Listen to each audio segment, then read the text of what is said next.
All right, wonderful people. Welcome back to this wonderful channel where we bring you back-to-back update and information as to the hot. In case it's your first time of joining us on this wonderful channel, kindly go ahead and subscribe, like, comment, share, and also remember to on your notification button so that whenever our news drop, you will be the first. We will correct them.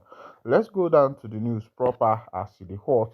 Tension in Enugu as suspected Fulani herdsmen attack Onoli community by farmers. There is a big tension in Enugu State now as Fulani headers don't attack one community like that, where they call Onoli community, and they don't buy many farmers. We they argue say food prices don't go up, prices of things they go up. Now the local ways where would they follow they get food from all these our local farmers, where we say that they farm within us, they are no more farming again. You go to Benue State, you go to Enugu State, you go even to Anambra State, you go to Jos or Plateau. There has been a lot of unrest and insecurity, and I don't know what the government is doing about this. Panic has gripped residents of Onoli community in Agu, local government area of Enugu State, following a violent attack by suspected Fulani herdsmen, which left one farmer dead and several others injured. Eyewitnesses say the attackers invaded farmlands in the area early Friday, unleashing terror on local farmers. Many residents reportedly fled into the bush for safety, while others remain missing as of the press time. Community leaders have described the incident as grave threat to lives and livelihoods, urging the Enugu state government and security agencies to intervene urgently before the violence escalates. They also appeal to humanitarian organizations and concerned Nigerians to assist the victims. A relative of the deceased, Samson Okolie, confirmed the killing, identifying the victim as a 30-year-old farmer known as Obake. According to Okolie, the attack occurred around the Enugu-Port Harcourt Highway near the boundary between Enugu and Abia State. It is, it is true Fulani herdsmen killed our brothers, Okoli said. He went to his farm near his sand mining site when they attacked him. They stabbed him in the chest and he died later at the University of Nigeria Teaching Hospital, Enugu. Okoli lamented that the area had become incessantly unsafe, forcing many villagers to abandon their farmlands due to repeated attacks. He added that residents of Ogbovia village in Uguleshi Agwo Autonomous Community had already been displaced by similar incidents. He further recounted the ordeal of another young man, Azuefe, who was allegedly detained for 3 months after herders accused him of disturbing them while farming. During detention, he was reportedly tortured and accused of being a member of the Eastern Security Network, the armed wing of the Biafra Liberation Army. Following his release, only a few brave farmers, including the late Ogbake, dared to return to their farm. Friday's attack has now ignited fear across the community, with residents calling for stronger military presence and lasting solution to reoccurring harder farmer crisis in the area. All right, this is what is currently happening in Enugu, and I wonder what our governors and the leaders are doing. Now, remember that Enugu State people, there is the way they do their farming. These are the people who love farming, and they have a permanent place like their residence. Then during farming season, what these people does is that they travel to their farm. They build small huts. The way they live, they can live there for 3 to 6 months, and after they have farmed and they wait for their harvest. After they have harvested, they will now come back to their main home, which is their main residence. This is how Enugu State people do their farming. But as you can see, these things are no more workable again because a lot of things has happened, especially this issue of farmer headers clash, and the government is not doing anything about it. And look at this last one: a man who was farming, these Fulanis came, arrested him, handed him over to the police, and said that he was disturbing them while farming. Now, police did not even ask any question. They locked up the man, tortured the man for 3 months. The next thing they did is that they accused the man of being a member of ESN. Is this how Ndibo are going to survive, because this intimidation is becoming too much, and it looks as if that the government loves what is happening to Igbo, because nobody is actually paying attention. A notorious ringleader uh, disguised as Penta arrested in Anambra State. Happening in Anambra State, a notorious criminal and a ringleader disguised himself as a Penta in order to escape in Anambra State. But through the intelligence of security forces, and on the day his corp was full, he was captured. Let's go down to that info. A security operative in Anambra State have arrested a notorious criminal kingpin, Ifeanyi Ogbuegwu, who had been living in Nsugbe under the guise of a humble penta. According to security sources, Ifeanyi was a mastermind of a dreaded gang linked to kidnapping, armed robbery, and multiple killings across Anambra and neighboring states.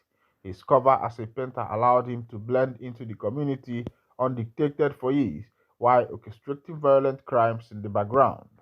Investigators revealed that during his arrest on Tuesday, Ifeanyi attempted to downplay his true identity, but was quickly unmasked by intelligence gathered from ongoing security operations. Meanwhile, his wife, probably known as Ezewani, who is said to be deeply involved in the gang's activities, is currently on the run. Authorities have launched a manhunt for her and other fleeing members of the syndicate. The police stressed that the actions of Ifeanyi and his gang should not be attributed to his ethnic group, reminding the public that evil has no tribe. They assured that the suspect would be prosecuted and made to face the full weight of the law. All right, this is happening live in Anambra State. This guy is a notorious criminal. That's what happened in the story, and it's a true life story. This thing happened last Tuesday. A notorious criminal. He has a gang, and he has a place where he normally stays in the bush. They have a place where they have a den inside the bush. And from another information, this is that these people also usually disguise themselves as IPOB and ESN, or Biafra Liberation Army, to carry out their evil activities. But this last one, luck ran out of them. And this guy, being so much intelligent in criminality, disguised himself as a penta in the community of Nsugbe where he is living. So everybody in Nsugbe community takes this man to be a penta. So what he does is that you call him for painting. As he comes for painting, he uses the opportunity to inspect your house.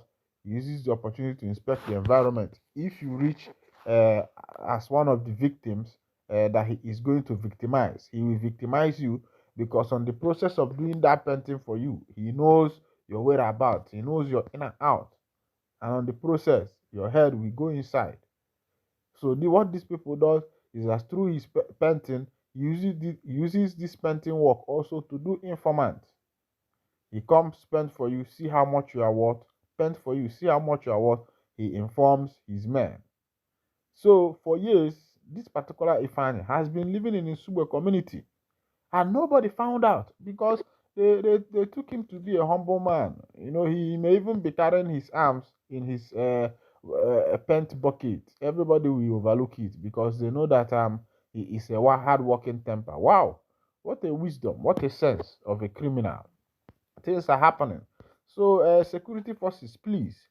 I know that it's very appalling that these days, even though police used to search people, but not for the main purpose. Most times, what people they used to search is all this. You see all these fine students, handsome students. Maybe he has a dread or tattoo. He decided to molest him. Check his phone. They even search not to check bag, but they search is to check phone. Whether what he's doing, transfer us money. Forgetting that people who do the main criminal activity self, there is a way that are into this thing called criminality. They are these guys is top notch. Look at this guy, a painter.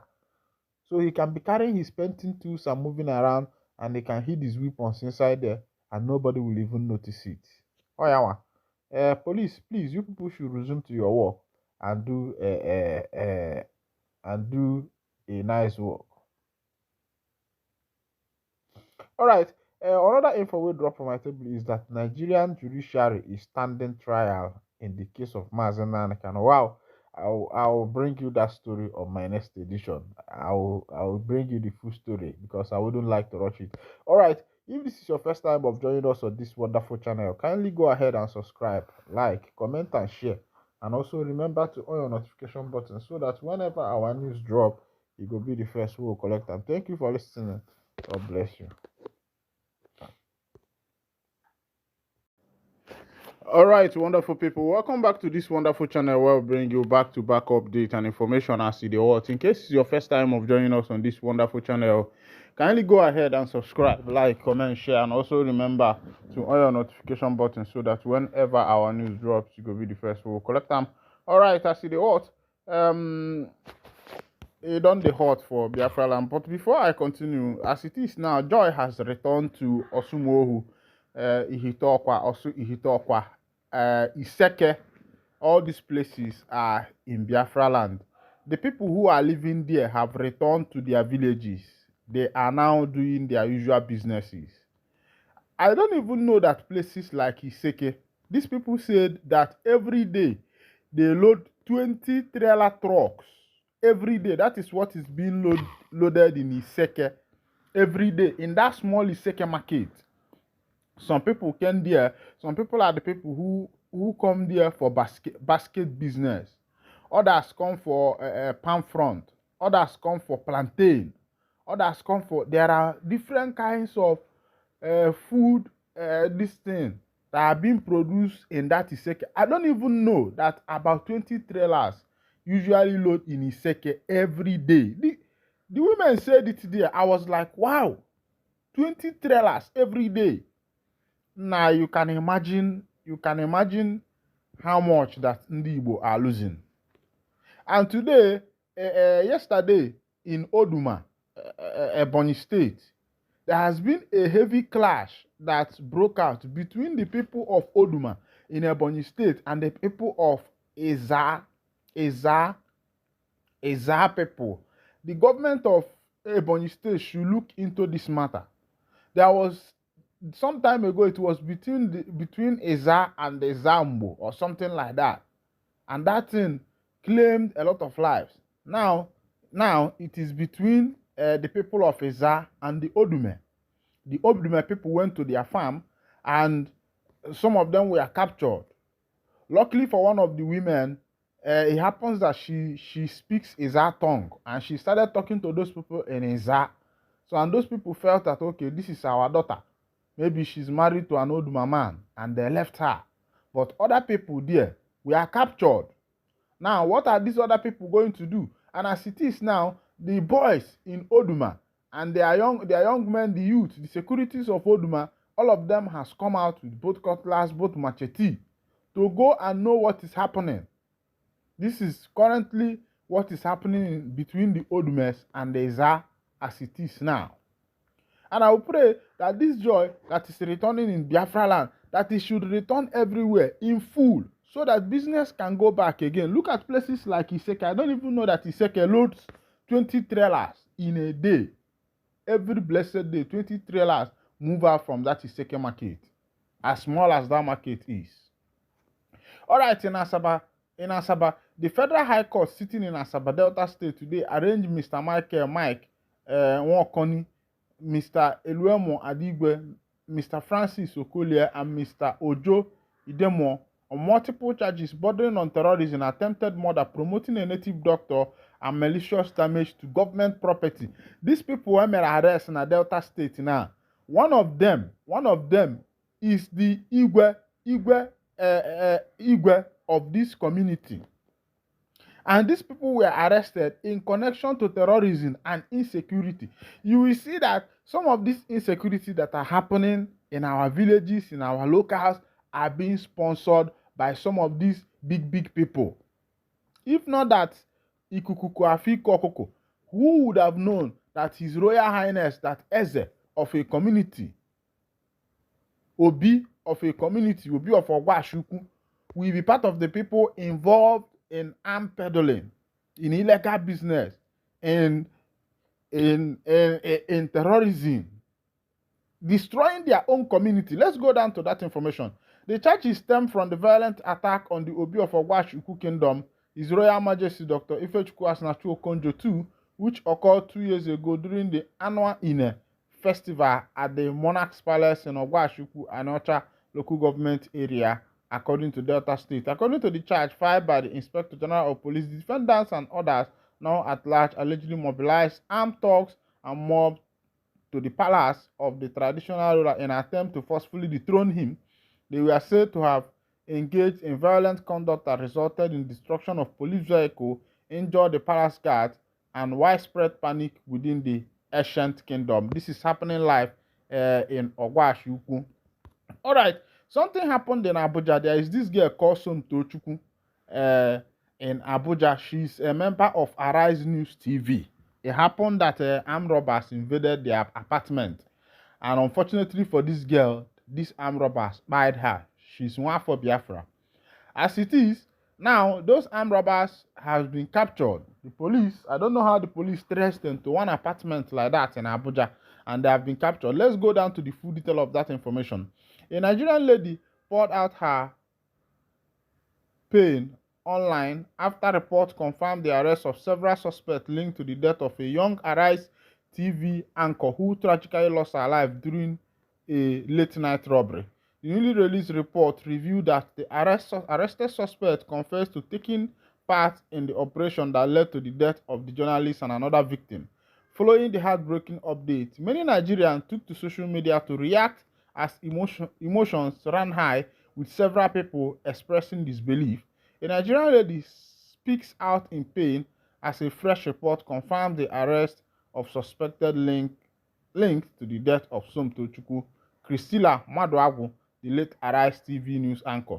The report claimed that each of the armed robbers involved in the tragic operation was paid a large sum after the act that led to the death of the journalist and another individual. All right, the information leaking now is that this Somtochukwu Maduagwu, the people that hired her were paid. It is not that it was not a coincidence. The passing of this young lady was not a coincidence. This girl, she's a beautiful girl that anchors Arise TV on Arise TV.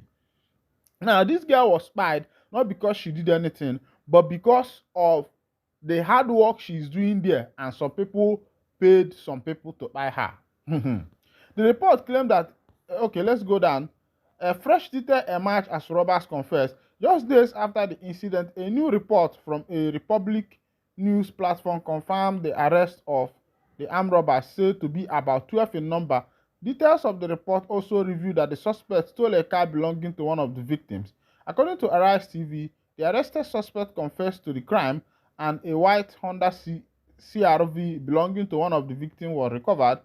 A part of the report published by Arise TV read, the suspect also confessed to stealing and driving away white Honda CRV belonging to one of the victims and shared 200,000 each from the proceeds of the crime. Following the publication of the story, a Nigerian lady expressed deep sorrow, lamenting that a precious life was lost, over 200,000, which the suspect reportedly received after the operation. She took to social media page at Eki Osagwe to share her heartbreak, crying over the situation. Now, I'm just in fresh pain again. This bastard caused Somto's death just for 200k. No now. TF, do you mean you try to hold her to prevent her from jumping? What were you people trying to do that made her jump? All right, okay, you see that the people who buy this young girl collected just 200,000 naira to buy this young girl. 200,000 naira was what these people collected to buy this young girl. Honestly, you can see how wicked people are becoming. All right, in Sokoto, troops repel night attack in Sokoto, neutralize several bandits in fierce gun battle. Now, if we hear about Nigeria troops and these terrorists and the rest of them, it's obvious that on that side, it looks as if nothing can be done, honestly, because the other time it was the issue of Boko Haram raiding a whole Nigerian army military base, cutting away weapons, and this issue did not even trend online. the case, the matter died like that. Up until today, the matter has died, and nobody is speaking up that the common Boko BH invaded military barrack, carted away their weapons, and nobody is saying anything.